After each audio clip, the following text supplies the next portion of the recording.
Assalamualaikum warahmatullahi wabarakatuh. Oke, di video kali ini kita akan mempelajari tentang aset tetap. Nah, sebelum menginjak ke poin-poinnya, sebelumnya kita sudah mempelajari bahwa aset itu terbagi menjadi dua, yaitu aset tetap dan aset lancar.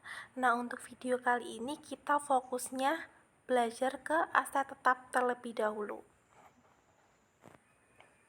Nah, poin yang pertama ini tentang pengertian aset tetap. Aset tetap itu sendiri diartikan sebagai aset yang dibeli perusahaan dengan nilai yang relatif tinggi untuk digunakan dalam operasional perusahaan untuk jangka waktu yang lebih dari 1 tahun. Jadi antara aset lancar dan aset tetap itu sama-sama digunakan dalam operasional perusahaan. Hanya saja kalau aset lancar itu masanya kurang dari 1 tahun, sedangkan aset tetap itu lebih dari 1 tahun. Kemudian, aset tetap itu digolongkan menjadi dua, yaitu aset tetap berwujud dan aset tetap tidak berwujud. Oke, kita ulas satu persatu. Aset tetap berwujud, seperti namanya, berwujud berarti aset tetapnya memiliki wujud fisik. Contohnya ada apa saja? Ada gedung, peralatan, laptop, mobil, dan lain-lain sebagainya. Nah, kalau yang aset tetap tidak berwujud, sama juga dengan namanya. Tidak berwujud berarti aset tetapnya tidak memiliki wujud fisik. Untuk contohnya ada hak cipta. Hak cipta itu semisal kalian menciptakan sebuah lagu. Nah, itu ada hak ciptanya.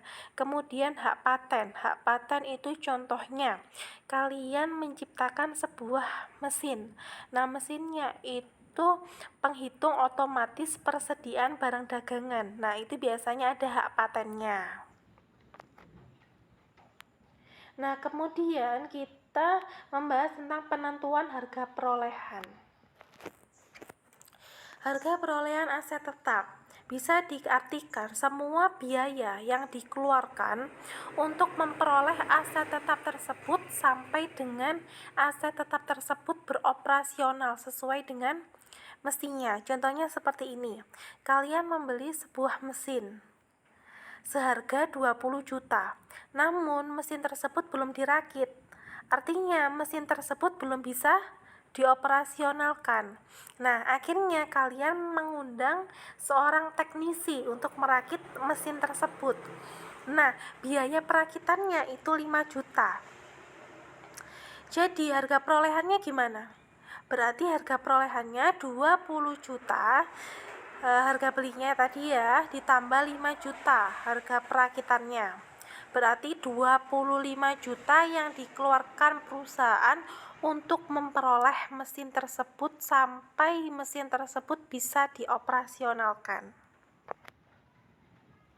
Kemudian di sini ada berbagai cara perolehan aset tetap. Yang pertama, dibeli secara tunai. Dibeli secara tunai artinya perusahaan dalam memperoleh aset tetap itu mengeluarkan uang cash. Kemudian dibeli secara cicilan atau kredit.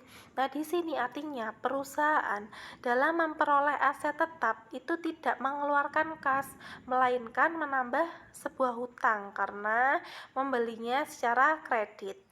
Kemudian dibeli secara gabungan atau lumsum. Nah, di sini artinya perusahaan tidak hanya membeli satu aset tetap saja, tetapi perusahaan membeli beberapa macam aset tetap.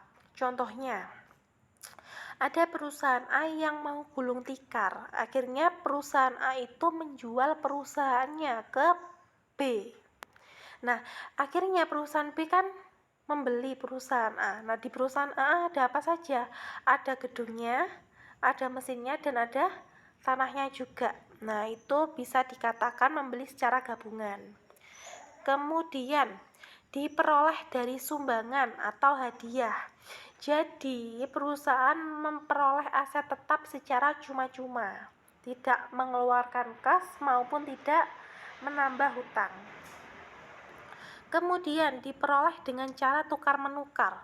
Nah, ini artinya perusahaan menukar aset tetap yang dipunyai dengan aset tetap yang baru. Contohnya, mesin lama ditukar dengan mesin yang baru. Nah, seperti itu. Kemudian yang terakhir, diperoleh dengan membangun sendiri. Jadi perusahaan itu dalam memperoleh aset tetapnya dengan cara membangun sendiri tanpa membeli. Kemudian di saat selanjutnya ini yang namanya akuntansi pasti tidak lepas dari yang namanya pencatatan jurnal. Nah, tadi sudah saya sebutkan berbagai macam cara perolehan aset tetap. Nah, lalu bagaimana pencatatannya? Yang pertama, dibeli secara tunai. Kalau dibeli secara tunai berarti perusahaan mengeluarkan kas. Kalau kasnya berkurang berarti di sebelah kredit. Kemudian yang namanya dibeli berarti perusahaan memperoleh aset tetap. Aset tetapnya bertambah di sebelah debit. Nah, namun di sini juga perlu diperhatikan. Namanya aset tetap itu apa saja? Kalau misalnya tanah ya disebutkan tanah, kendaraan ya disebutkan kendaraan, mesin ya disebutkan mesin. Jadi tidak hanya aset tetap gitu aja. Kemudian dibeli secara cicilan atau kredit. Nah, seperti yang saya katakan tadi, berarti perusahaan tidak mengeluarkan kas, melainkan menambah sebuah hutang. Hutang kalau bertambah berarti di sebelah kredit. Kemudian debitnya ada tanah atau kendaraan atau mesin disebutkan ya. Kemudian dibeli secara gabungan, berarti tidak cuma satu aja yang dibeli. Berarti yang didebet ada tanah nominalnya berapa, gedung berapa, mesin berapa, lalu kreditnya kas atau bank. Bank itu tergantung ya, kalau misalnya bayarnya via transfer itu berarti kreditnya bank. Tapi kalau kas itu berarti pakai kas. Kemudian diperoleh dari sumbangan atau hadiah. Berarti debitnya sama, aset tetapnya bertambah, kreditnya pendapatan sumbangan. Kemudian diperoleh dengan cara tukar-menukar. Berarti mesin lama ditukar dengan mesin baru. Berarti yang di sebelah debitnya itu mesin baru, nominalnya berapa, akumulasi penyusutan mesin lamanya berapa, rugi atas pertukaran mesinnya berapa ditulis, lalu yang kreditnya mesin lama dan kas. Nah, di sini perlu diperhatikan kalau misalnya dalam pertukaran menghasilkan rugi berarti di sebelah debit. Tapi kalau misalnya memperoleh laba berarti di sebelah kredit. Kemudian diperoleh dengan membangun sendiri.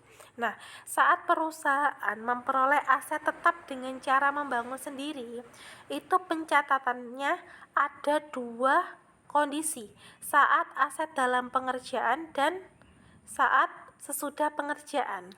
Kalau misalnya dalam pengerjaan berarti debitnya aset dalam pengerjaan, kreditnya kas atau bank.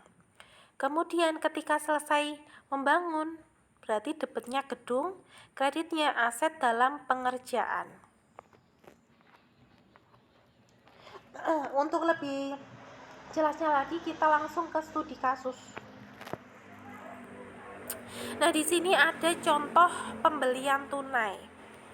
Di sini ada perusahaan bernama PT Makala, merupakan perusahaan perdagangan yang pada tanggal 15 Maret 2015 membeli aset tetap berupa mobil pick up dengan harga beli atau harga fakturnya itu 165 juta secara tunai belinya. Nah, ketika membeli itu ada biaya-biaya yang mengikuti. Ada biaya apa saja? Ada biaya balik nama 3 juta, ada biaya admin 1.500.000. Nah, di sini jangan lupa saat pembelian perusahaan juga mendapatkan sebuah potongan. Potongannya berapa? 15 juta.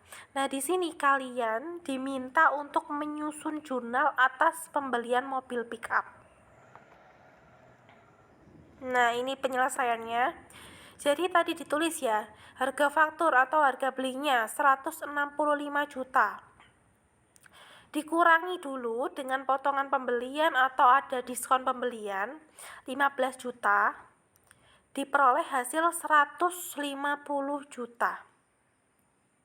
Kemudian ada biaya balik nama 3 juta, ada biaya administrasinya 1.500.000. Diperoleh biaya perolehannya 154.500.000. Jadi jurnalnya gimana tadi? Kendaraan di sebelah debit, kasnya di sebelah kredit senilai 154.500.000 rupiah. Kemudian contoh yang kedua, ini pembelian secara kredit. Nah, di sini ada perusahaan bernama PT Muria. Pada tanggal 31 Maret 2017 membeli sebuah mesin yang harga tunainya adalah 100 juta dengan membayar uang muka 35 juta. Nah, sisanya akan dibayar dengan angsuran sebulan sebesar 5 juta ditambah dengan bunga 12% dari hutang yang belum dibayar. Nah, di sini kalian diminta membuat jurnal saat 31 Maret 2017. Nah, penyelesaiannya berarti mesinnya bertambah di sebelah debit 100 juta, kasnya berkurang 35 juta yang bayar di muka tadi. Kemudian ada hutangnya bertambah 65 juta. Kemudian contoh selanjutnya ada pembelian gabungan. Di sini ada perusahaan bernama PT Samudra. Merupakan perusahaan manufaktur yang bergerak dalam bidang pembuatan kursi. Pada tanggal 24 Agustus 2018, perusahaan tersebut membeli sebuah tanah, gedung pabrik, beserta mesin-mesin secara tunai, seharga 7.200.000.000. Berdasarkan pengamatan, harga wajar aset tetap untuk tanah 4 miliar, gedungnya 3 miliar, dan mesinnya senilai 1 miliar.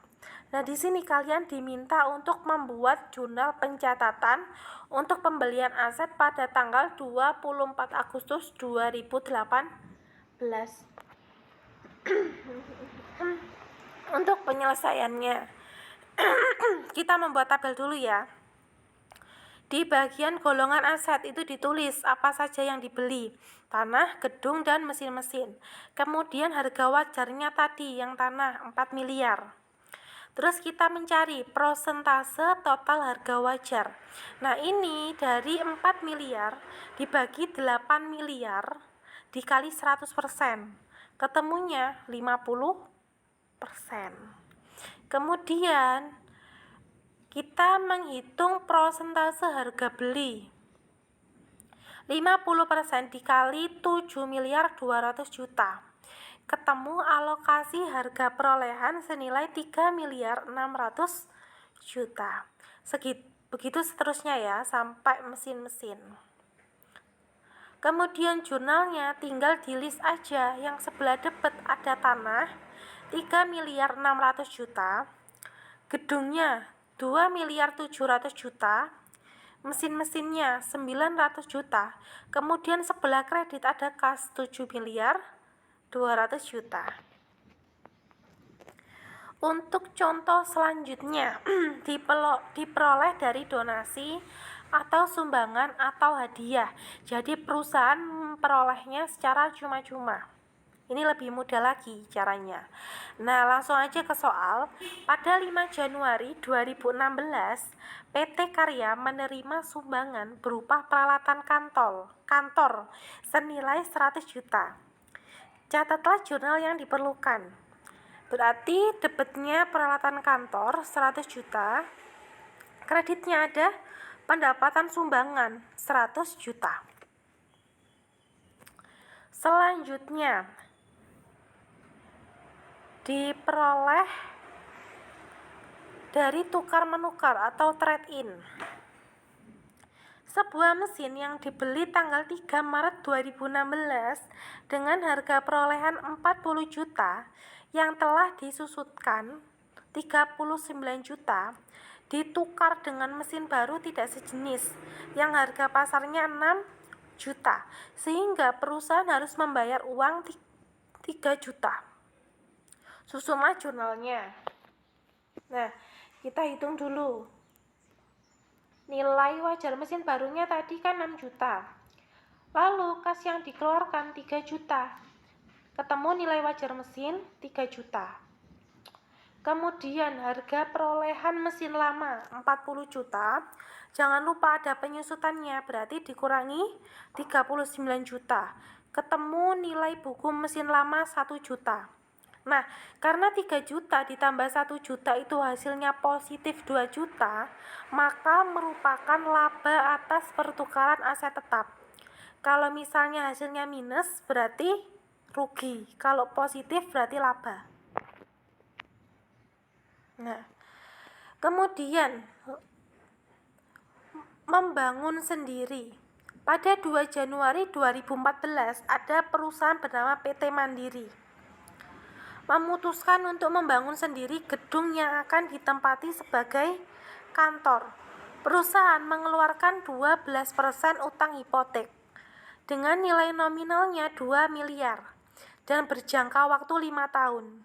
Pembangunan gedung direncanakan selesai dalam 1 tahun, tepatnya 30 Desember 2014. Tanggal 29 Januari 2014, perusahaan membeli bahan baku berupa pasir, besi, dan semen secara tunai senilai 154.500.000. Nah, di sini kalian disuruh membuat jurnal yang diperlukan. Nah, seperti yang saya katakan tadi, kalau misalnya membangun sendiri berarti ada 2 pencatatan, saat proses pembangunan dan saat gedung itu selesai dibangun. Nah, ini untuk prosesnya ya, berarti aset dalam pengerjaan di sebelah debit 154.500.000, kasnya sebelah kredit 154.500.000. Kemudian ketika selesai dibangun, pengeluaran selama progres itu 2 miliar. Tapi jangan lupa tadi kan ada bunga hipoteknya, berarti 12% dikali 2 miliar sama dengan 240 juta. Maka diperoleh total biaya perolehannya 2 miliar 240 juta. Untuk jurnalnya berarti gedungnya di sebelah debit, aset dalam pengerjaannya sebelah kredit senilai 2 miliar 240 juta. Sekian dari saya. Wassalamualaikum warahmatullahi wabarakatuh.